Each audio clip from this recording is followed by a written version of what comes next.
Well, as I told you that we are going to sum up the day with the Leicester 0 and 1 Arsenal player ratings, and here we are to really sum up the day in a very good way here onto the Rokani Media Football. Rokani David is my name. Smash the like button, comment and share. If at all you're watching us for the very first time, lower right bottom corner, that's the place to be. And Rokani David is my name. Now, we all know that Arsenal beat Leicester City by 1-0. Man City later came through and really beat Bournemouth by 4-1. Remember, Arsenal in the midweek are going to play their game that they have in hand to see to it that they really level with City at 25 games here for you. And it's going to be at Emirates. That was the game that Arsenal never played when the Queen really passed on down in September. That is 2022. Now, Arsenal played with the first 11 players. Then they brought on Edin Ketia, they brought on Thomas Partey, they brought on Tommy Yasu. Not so, they brought on 3 players, and we are going to rate all the 14 players that were part of that game of football, plus the manager Mikel Arteta and what he had to do that he really did well, and what is our rating for him. So, let's get started. The goalkeeper, Aaron Ramsdale, I believe in this game today, Aaron Ramsdale could even find himself requesting for a mattress and a bed cover to just sleep in that goal. There is nothing that he was supposed to save because Leicester had one shot and it was off target. That's it. They never came close near threatening Ramsdale to really forcing a save. That's Leicester for you, and that shows you how good and quality a team called Arsenal was, and how low Leicester was on the day. And I was so much shocked, by the way, amidst knowing that Arsenal was going to go ahead and win this game of football. Leicester really showed me that they are a team that is respecting Arsenal a lot. At Old Trafford, they went in for attacking United for the first, I think, the first half hour mark. They are really all over Manchester United, not until Rashford went in here and really scored. But this time around, they never really threatened the defense of Arsenal. I'm giving Ramsdale a 6.5 out of 10. What did he have to do? Nothing. The reason as to why I'm giving him a 6.5 out of 10, it would have been a 6 because of his decent ball distribution. That's what he had to do. But he had nothing else to do. Leicester, we are not even nowhere near threatening Arsenal. The right back, Ben White, I think he had a very good game. Silencing this time around Harvey Barnes. Harvey Barnes is more deadly than Benrahma, but Benrahma looked like he wanted to create an avenue through Ben White when Arsenal was playing Aston Villa. This time around, Harvey Barnes was silenced by Ben White, and Ben White had a very good game. Going forward, he was composed, and obviously he found himself in very many positions of really going in through to really defend and really keep that side safe. I don't remember any cross coming in from that side, apart from when I think Arsenal decided to play a low block towards the end of the game. Then, is it Doshubare who brought in that cross, and obviously it was headed out by William Saliba. So no harm came off that side, and I'm giving him a 7 out of 10 for me. Ben White played very well today, balanced well the offensive and defensive side. Ben White for you was really magnificent on the day. Now, the other player we are talking about is Alexander Zinchenko. He was even the captain today because Arsenal was celebrating or marking the anniversary of the Ukraine and Russian war, and Zinchenko was given the armband. And what a way to get on to that armband, and then you find your team into the winning stage, and it was really nice. Solid behind, going forward, the way he really used to play across that midfield. He found himself even playing into the right attacking side of the midfield. So the way he really plays is really out of this world. And I think that is really what worries KNTN a lot, because Zinchenko has gone ahead to revolutionize the left back position of Arsenal, that whoever is going to come in and really take him on should be able to do exactly what he does, or even add more to what Zinchenko doesn't give to Arsenal. I think that's going to be very hard for KNTN to come in and really put in that shift, because he's not a press resistant player and he cannot cut across the midfield to the other side of the touchline as Zinchenko does. So I'm giving Zinchenko a 7 out of 10. Very good player, and he was so much solid today. Let's go to the central defenders. Gabriel Magalhaes. Today he has been very solid, and the way he really read the game, it was really overwhelming. He sat down Iheanacho. His pace couldn't help him. Even when Jamie Vardy came in through, never at all did he even get a chance close to that Arsenal goal. They defended very well. They kept a clean sheet. Since when? I think since the game of Spurs, they have not kept a clean sheet. So they've kept a clean sheet today. And I'm giving Gabriel Magalhaes a 7.5 out of 10. He really looked solid, and he did his job very well. Because the first job of a defender is to make sure that his team doesn't concede. And I think the reason why I'm giving him 7.5 out of 10 is simple. His side never conceded a goal, and he looked solid. That is the role of any defender for any team, and that is a player called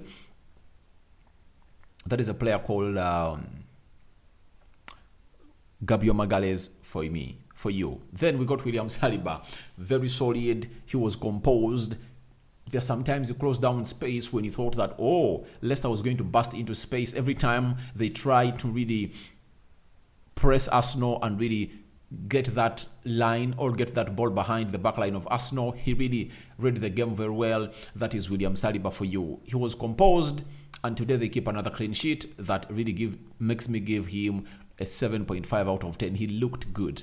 That central defense of Arsenal, or the entire back four, really looked great. That's why you saw that Ramsdale was not even tampered with, not even for a second to be disturbed to saving any of those shots at goal of Arsenal. 7.5 for me for William Saliba.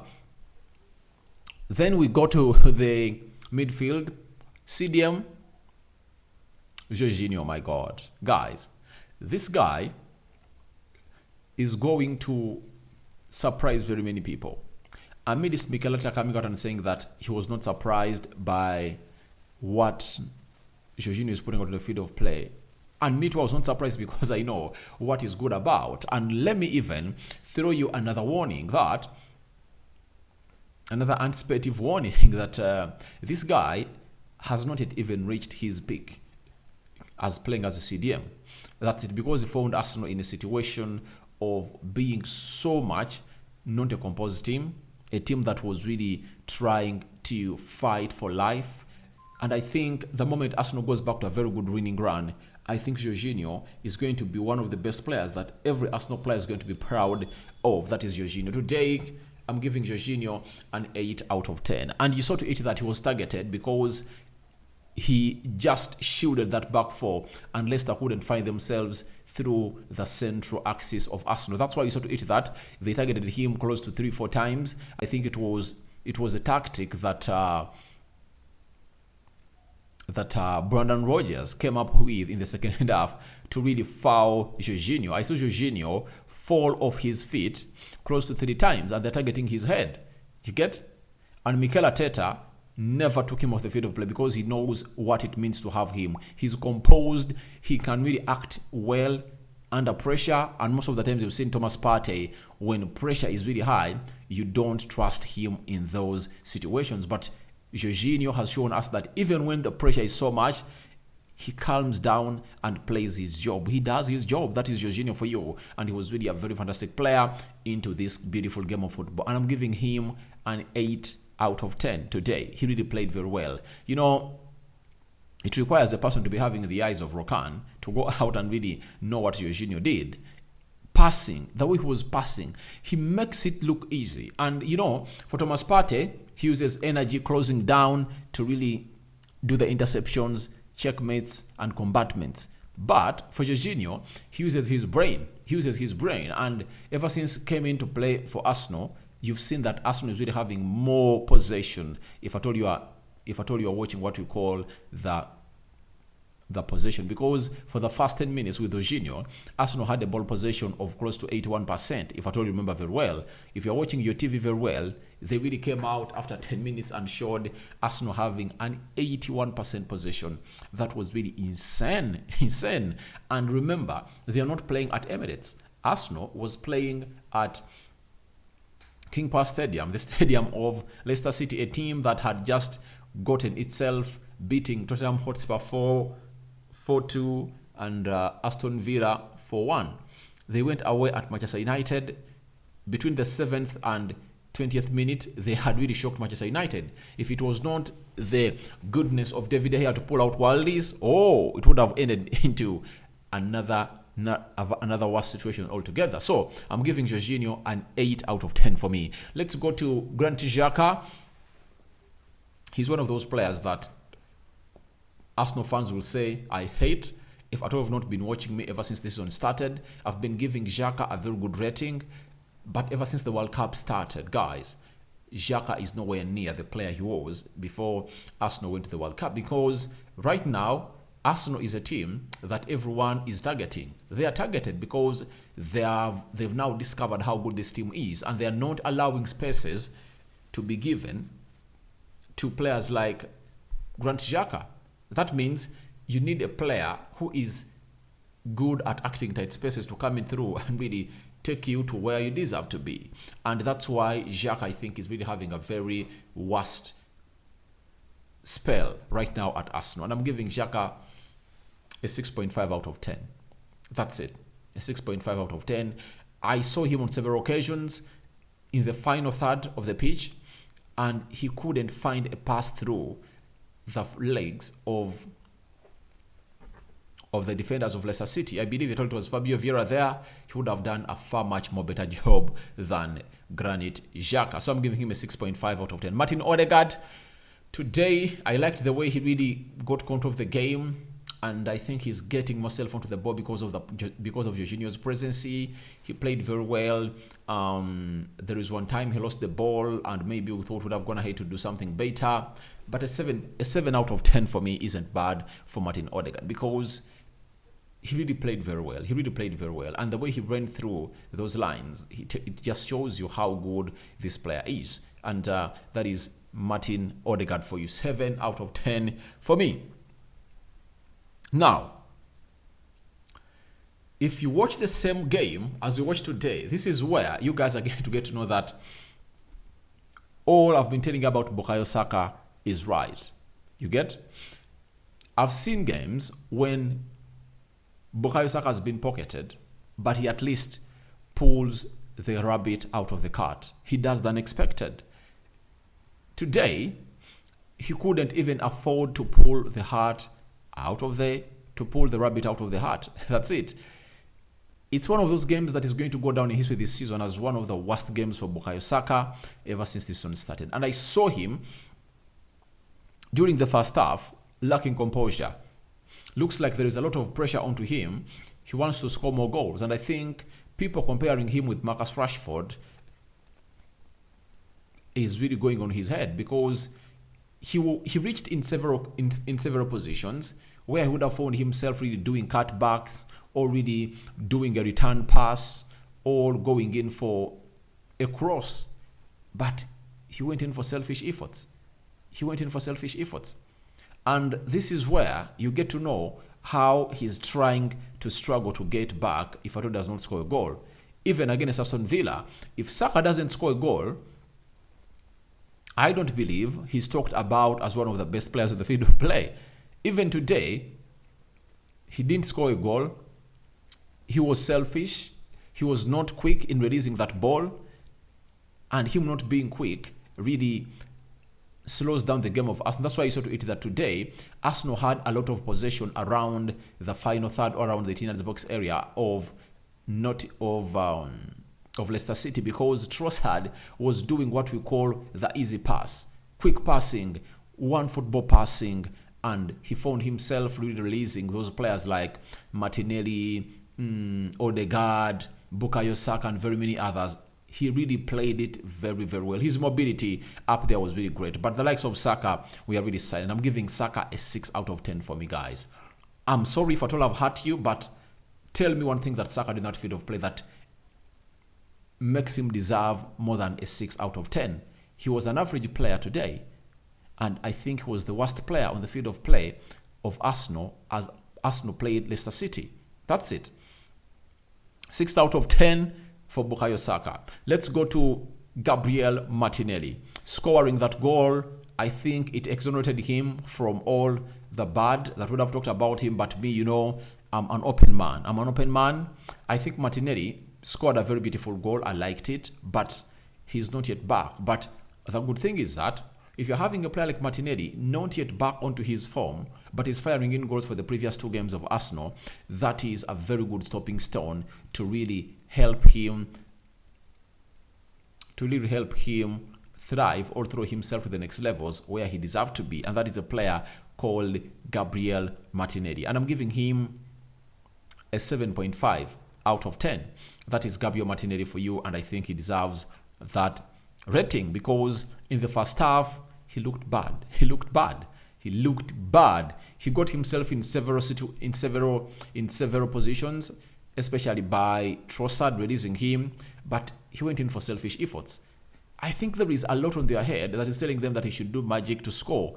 But if I told you like Trossard to go in for that easy pass every time, I think Arsenal would have gone ahead to find itself ahead by the end of the first half, because Bukayo Saka found himself in very good situations and he couldn't release that ball. He went in for selfish efforts. The same applies to Martinelli, close to 3 times in the 18 yards box area of Leicester City.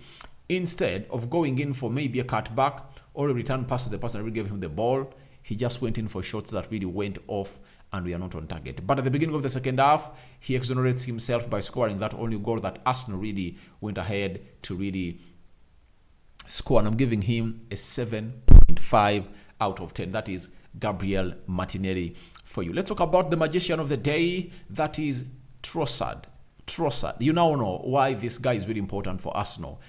He has played as a false number 9 today, and he found himself in positions that we released close to 2-3 players of Arsenal. He got himself a goal, but it was really ruled out by VAR, but it was another brilliant display for this guy. And it shows you why this guy is really great. And the manager opted to start him as a false number 9 and let Xhaka play from the bench. So I believe this guy deserves an 8 out of 10. That is Trossard for me. He deserves an 8 out of 10. That nutmeg that he did and passed that ball through the legs of, is it Yetis? Oh my God, it was really out of this world, and Martinelli went ahead to capitalize onto that by really sliding, curling effort to the back of the net. That gives him an 8 out of 10. That is Trossard. Then let's go to the substitutes. Xhaka, 6 out of 10 for me. Had nothing to do on the field of play. Even when he came in through, his impact was not felt. Yet we believe that a player like Xhaka, having been benched, he would have gone ahead and really brought in a new, different game of football together to show to it that I'm the one supposed to be playing as a number 9 for Arsenal. But that never really came to materialization, and he really looked a little bit sloppy. And I saw him towards the end of the game. I think it was like around the 92nd minute. He was trying to protect that ball to go to the corner flag and really lost it. I think when you're having space towards the byline, why don't you take them on? That's the hunger of any player as a forward. You need to take them on because you surprise them, because most of you will be knowing that he's going to the byline and really forcing a corner. No. Just try to make a turnover and surprise them, or by putting in a cross, or by really going in for selfish effort, because a striker. 6 out of 10 for me for Nketiah. For Tomiyasu, 6 out of 10 again. Never had a lot of to do. They took him off. They took Zinchenko off and brought him on, and he really had a very magnificent job to do. The other player that came on through was Thomas Partey. I liked his energy, his intensity, and the way he played into that number 8 role, because it looked like when he came on through, they told him that you are going to be everywhere.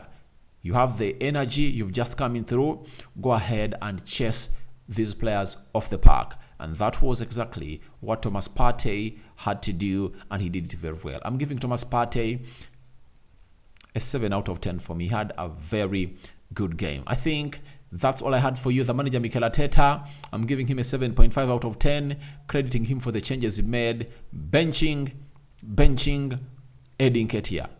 Now, I'm requesting for Mikel Arteta to bench Granit Xhaka in the next game. I would like to see Fabio Vieira, Thomas Partey or Jorginho, and Martin Odegaard. I would like to see those players into the field of play, and if at all it's possible, Jakub Kiwior should be given his debut for Arsenal, because I believe he adds a lot to that Arsenal side and the ability of Arsenal passing from the back line. Then the referee, 5 out of 10. He looked poor. He looked poor today.